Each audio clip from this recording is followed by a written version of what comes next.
Welcome back to War Hero to Superhero, rebooted in 2024, helping veterans, first responders, and military members transform their lives from the prayer room to the boardroom. So more of a holistic look. We are in the superhero battle room with our fancy buttons, and we're not going to launch off nukes, but we're going to go launch an interview with Dr. Davis McAlister. He is a veteran that goes over and helps your audience become leaders and better at life. Everybody's got to become better at life, even us at Learn and Live. So we're going to go bring him on, and he's going to teach us how to be better at life. So we're going to bring him on the stage. Thank you, Davis, for joining. Yeah, thank you for having me on. So fantastic time. Let's get this fantastically started. We always like to start with this question. What inspired you to join the military? I had a really funny one. Maybe you have a serious one or in between. So if you're ready to share, we're ready to listen. Yeah, my story was not funny, to say the least. My senior year of high school, I was kicked out of my house, and I was literally homeless for the last 3.5 months of my senior year of high school. And I was actually supposed to go to the Air Force Academy. I was a baseball player and was supposed to go there to play, and I lost everything in that process because I had no form of communication, had no mailing address or anything else, and was just trying to survive. So the only recruit that show up to the high school was an Army recruiter.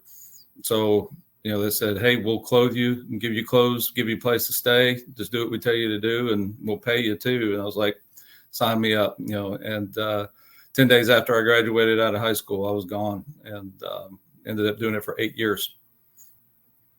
Wow. Yeah. I met the Army recruiter too, and I told him I didn't want to die. So when I met him, but yeah, you were literally on the brinks of potential death in that sense. So yes, it's kind of funny that the Army recruiters are always there. The Air Force are occasional. The Navy is just somewhere. And I never met a Coast Guard one at all. Like, no, I've never met. And if I met a Space Force one in 2024, I'm sorry to say I love you, brethren, but I'd probably laugh initially. Yeah. So I might have a Space Force person on one day. They're going to probably punch me. But there was no such thing as Space Force when I went in. So, as a matter of fact, we were in the knee deep in Desert Storm when I went in. So.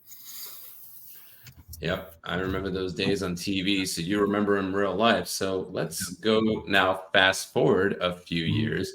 Now, becoming a veteran. So you said you did 8 years. What made you make the choice to stop at 8 years, and what made you make the choice to become a veteran? We had gotten into a transition point where they actually started cutting our job slots, and I was called in. I was getting close to getting a promotion, and they called me in and said, "Look, here's your options." They've cut 60 of our job slots. They were shutting some of our military installations down. And I was given the choice to stay in the job that I was in, but I probably wouldn't get promoted for another couple of years, even though I was within weeks of getting promoted, or reclass to something which I didn't want to do because I enjoyed my job. I was an interrogator and cross-trained in counterintelligence, and I was a linguist. And I loved my job. I didn't want to do anything else. And so I made the decision, all right, I'm going to get out and go to school. So. Wow. Yeah. I've seen a lot of people in that. Was it between like 97, 98 timeframe or closer to 2000? Yep. That's exactly what it was. Yep. Yeah. We got through the Gulf War, then the economy got better, and it was before George, the second Bush edition came in. Yeah. Because I came in 2000, and then it was 9/11, and then we kind of surged, and the Army and Marines went up. So it's very interesting how a couple years difference in a different president at a different time changes everything. Yeah. And there's that I look back on, and, I kind of kicked myself for, I should have just stuck it out a little bit longer, but when you're in the middle of that and local climate is what it is, and, the decisions that are being made where the military are concerned, you don't really have a whole lot of foresight as to what's coming or if it's going to get better or anything along those lines. So, I've made the decision to get out. Now, I can say that after I finished my bachelor's degree, I had pretty good drive getting out. I had a bachelor's degree in 2.5 years and entered into a doctorate program. While I was in the doctorate program, I actually considered this was 9/11 happened while I was in the middle of my doctorate program, and called a friend of mine that was still in and doing the same job that I had and asked him, said, look, I'm thinking about coming in, what's your thoughts? And he said, don't. He said, what you're studying, what you're doing right now is going to serve a greater purpose later on. We're going to need you later on. He told me, he said, this thing's not going to end quickly. And it's, given the history of that's going on over there over the decades, he said that I was going to serve a better purpose later on. So, and he was right. And there's still times that I have a little bit of remorse for not going back in and going back and getting in the fight. But my situation was a little different. By that point, I had, gotten married and had kids, and a little bit different scenario. So, yeah, I think we all sometimes kick ourselves a little bit. I remember when I left active duty in 2012, and I was doing sort of the same thing. But now I look at myself in 2024, be able to have a digital TV show and serve you in this interview, and then serve our community and everything else. We have to look at, like, sometimes our destiny might be a little rough, but at the end, it's going over and what's the end goal. So I'm very much thankful that you went over and stayed the course, because you don't know what it would have been if you went in or back in. Yeah. So with that, in 1997, 1998 timeframe, was the transition difficult for you? Was it easy? Was it just the same? Or was it kind of like, it's civilian life? I would say for me, it was a little rough because I went from, we had run some intel missions, and then for a couple of weeks, been gone, and then came back. And then a month and a half later, I was on the college campus. And having the perspective that I did, and having done all that I had and seen, and going on to accomplish, a college campus, and having to deal with 18, 19-year-old kids, basically, that hadn't done anything else in their life. And that was driving me crazy. And part of my therapy in that is that, I started looking for other veterans on campus, and found a few on campus. And what I ended up doing is I found out that at the time there was a national veterans fraternity for college campuses. And so I contacted the president at the time, who was up in Purdue, and said, hey, I think I want to start a chapter down here and try to get all the veterans together on campus. And so we did that. I was the founding president for that chapter. And I don't think the fraternity exists anymore, but, and then at the time, I was also a competitive power lifter, and my lab partner for organic chemistry was the starting tight end on the football team. He's like, hey, you ought to come out and walk out, go through a walk-on tryout and play some football. And I was like, they're not going to take me. I'm too old, because I was getting close to 26 at that point. And he said, no. And he said, they tryout set up if you want to go out. I said, okay, I'll go try it. They ended up keeping me. And so I started using that as therapy, and, I'd get in practice and just unload on folks. And that was kind of my therapy, while I was going through college and dealing with all the young guys on campus. So deal with the stupidity by knocking them out. Yeah. in a functional way. That's exactly what it was. Hey, but you know what? I ended up getting a bowl ring out of it. Wow. So I was happy about that. Yeah. We ended up going and playing Clemson in the Peach Bowl, and I got a bowl ring out of it. So, do you have it to show us live? Yeah, it's right up here on my shelf. As we'll see it.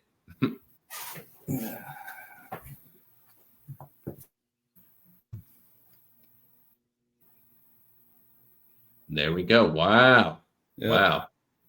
Got my name on it. Even fancier than my wedding ring, which snapped years ago. Well, what's funny is that when when I got. All right. Now coming back, we had a little technical difficulty. Dr. Davis was sharing his ring from college at the last before we lost you. So if you can bring that ring again and share with us. Yeah. Here's my Peach Bowl ring. There we go. Peach Bowl ring, and then it's got my name on it. Wow. If wedding rings look like that, we'd be broke. Yeah. Well, it's funny when I got married, my best man was a guy that I served with. He stood behind me, and I had my hand behind my back, and he slipped this on my ring finger. And so when they said exchange rings, I held my hand out, and my wife stood there completely confused. I was looking at that hand, my other hand. That would have been great to go see on video. Yeah. Cool.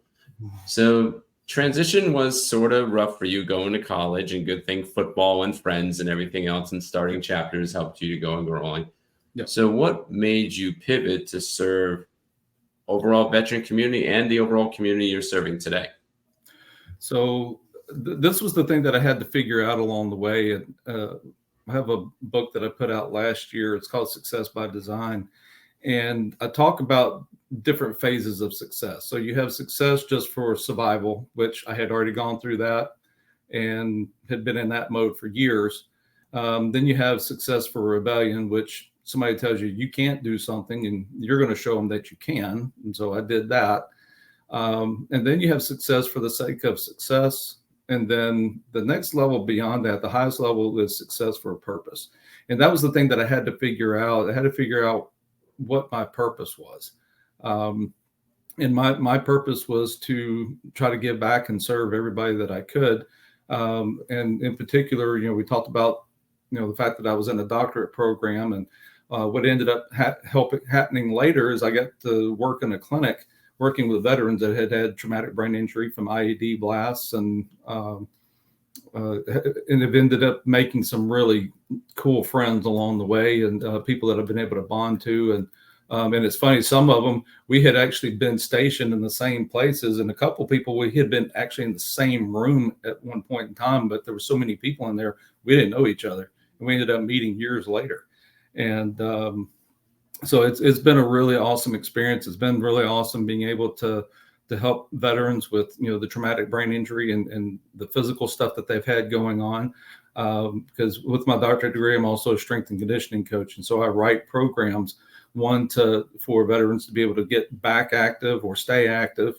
And then we use that to help complement some of the neurological stuff that's going on associated with traumatic brain injury. So that's very interesting. Even though we were separate branches, years later, I came in 2000, left 2012, but between 2010 and 2012, I was stationed at Wright Pat Air Force Base in a mental health clinic. And we actually used to do ANAM testing, which was the automated neuropsychological testing before they deployed, to test their cognitive with TBI and other types of issues. And then we actually went down to San Antonio to learn to administer and actually do therapy for traumatic brain injury. So it's kind of like our stories intermesh and for at least a couple of years. So that's where I got my passion to help people and veterans in their transformation, is seeing on the struggles. But that was the first time I saw functional person before deploying, coming back, testing after that, and then seeing the degenerate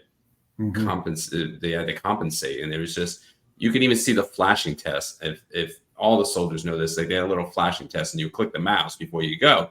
And then you could just see the difference, and almost like the lights turned off in their eyes. I saw them before and then saw them after. And it's so amazing to see that, but then also amazing to see them come back at the same time.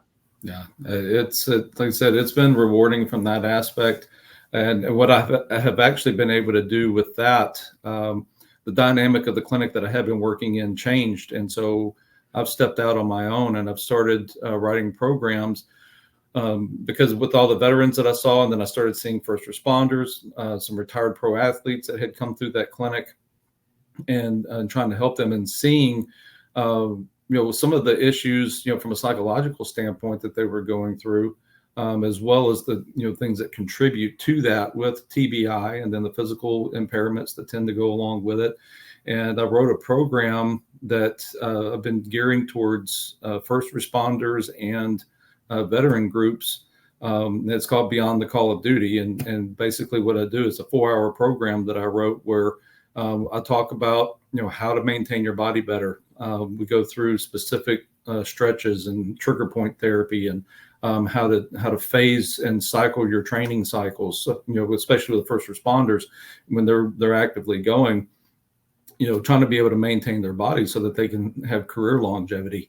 And so I've wrote those programs. And then in that, I also touch on nutrition. I get into some mental health stuff and talk about some of the issues of things that I've seen from some of the veterans that have come through in the past and some of the first responders that I've dealt with. And, I'm just trying to expand that program at this point. I've had a couple of cities, fairly large cities, that have brought me in to do that program for them.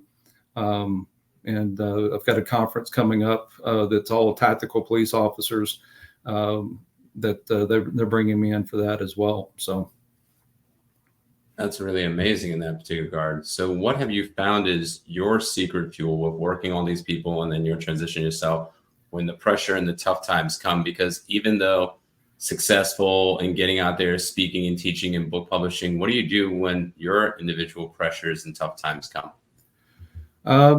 I've learned to reset because when you come from a place where, I've got a little different perspective. I was homeless at one point in time. I didn't know where my next meal was coming from. I didn't know where I was going to sleep. It was, taking a shower in the locker room, washing a set of clothes, changing them out, that type of stuff. And so, as long as I'm not going back to that, I'm, the perspective is fairly easy. Now, there's times I can get frustrated if things aren't kind of going the way that I wanted to. I'm a success oriented guy, and that, when I've laid out a plan, I want my plan to succeed. And so sometimes I hit those points, and I have to just sit back and remember my prayer life is pretty strong. I start my day off with that. I end my day with it, and sometimes I have to spend some time in the middle of the day and kind of reset. And I do have some people that help hold me accountable. I've got some prayer partners that help hold me accountable that are veterans as well. And we all just kind of boost each other up and keep each other on task and on purpose. So I would say that's probably the hugest thing that you've said in that particular regard, because spirituality, we kind of separated it 30 years ago from the soldier, but we got to have that spiritual, that physical, that mental, that emotional pillars, and that social, to have those pillars. Because when you try to just rely on wanting grit and fortitude and things of that nature, it's going to go crumble, especially when you lose that community. And that's the unfortunate part. It takes a while for us as military to rebuild that community as that veteran. So I think that was huge. And I hope all the audience is listening that prayer is essential, even if you're not a Christian, that prayer and having conversation with a higher power, a deity, and that type of thing, it's going to get outside yourself and give you some great perspective and wisdom. Yeah. And with last wisdom on that, to tie it all back together, would love for you to share 3 superhero tactics that you would give either your clients or maybe yourself when you were getting out of the service that would help you thrive today. Since one of the things that I do, because I do travel and speak, and one of my topics that I speak on is leadership. And this is some of the things that are also pretty consistent that are issues. Learn to effectively communicate. You've got to talk. You can't just bury everything down deep and hold on to it and expect everybody to know what's going through your head. And you've got to be able to learn how to communicate to all the essential parties around you, whether that's your family or the people that you work with or work for or that work for you. The other thing is you got to find a purpose. That's one of the biggest things that I see with a lot of the guys that transitioned out and they're struggling. And the traumatic brain injury and all those things that affect and cause depression are bad enough. But the ones that it doesn't seem to affect that way are the ones that have found a purpose and found a way to be able to continue to serve a mission, kind of going back to that military mindset of I've got a mission to accomplish and I'm going to work and bust my butt to accomplish that mission. You got to have a purpose to do it. And then the next thing is, you got to find some time to just unwind as well. You got to learn to take a break. You got to learn to take a rest. We tend to have that mindset of drive, and you've got to allow your mind and your body to rest, at times, because what you'll start to see is that you drive, and then temper starts, getting a little shorter, bad moods more frequently, not sleeping as well. Sleeping is a challenge anyway, especially if you've served and any capacity where, you've had to maintain a sense of awareness when your eyes are closed. And even with traumatic brain injury, one of the things that's an issue is sleep deprivation. So you have to kind of battle that. You've got to find time to get away. I know that even when we go on vacation, I've in the last few years, we've been consistent about going on vacation. It takes me at least sometimes the first 3 days of our vacation for me to just completely unplug, unwind. We saved up, and my wife and I went on a cruise for our 20th anniversary last year. And it's the first one we'd ever done. And she finally convinced me to get on a boat. And so we went on a cruise, and she intentionally refused to buy an internet package so that I wasn't tempted to look at email or check text messages or look at anything business related or work related. So, but it's also good to have that accountability. I've got somebody that's willing to hold me accountable. And, my wife is a very, strong lady, and she's very much a type A personality. I'm a type A personality as well, but I had to have somebody in my life that was willing to step up and say, hey, you need to knock it off, or, hey, we're over here, you need to pay attention. So that's huge. Great balance from the prayer room to the boardroom. Definitely got to take those vacations and everything else. So Dr. Davis McAlister, thank you for going over and joining. If you want to go connect with him, the link has been in the ticker the entire time, going every 6 seconds. So if you're missing it, wait 6 seconds and grab it again. And do you have anything coming up, any events or anything you want to go highlight before we close out and go to credits? I've got the Texas Tactical Police Officers Association conference. It's supposed to be coming up. I'm waiting to find out if that class is going to make or not, because if not, then they're going to put me out in the regional offices. So I do have that coming up. And tomorrow, I actually have my first episode. I'm starting a LinkedIn live show, and I'm bringing on guests, and they as a co-host, and then they bring on other guests, and we talk about, it's called The Approach, kind of going back to my interrogation days. When we had somebody that we had to go in and debrief, it was all about trying to figure out what the right approach was going to be in order to be able to get the information we needed. And so that's overlapped into the business world. And, in the business world, it's all about the approach that you take. And so I've got some business professionals, and I'm wanting to schedule some first responder episodes and some veteran episodes as well, where we talk about specific approaches that it comes to their business, how they approach leadership, how they approach problem solving. So I'm excited about it. It's going to be a good episode. And that's really awesome. So with that, we're going to go close out our episode. You can watch Dr. Davis McAlister's episode. So thank you, and you all have a good night.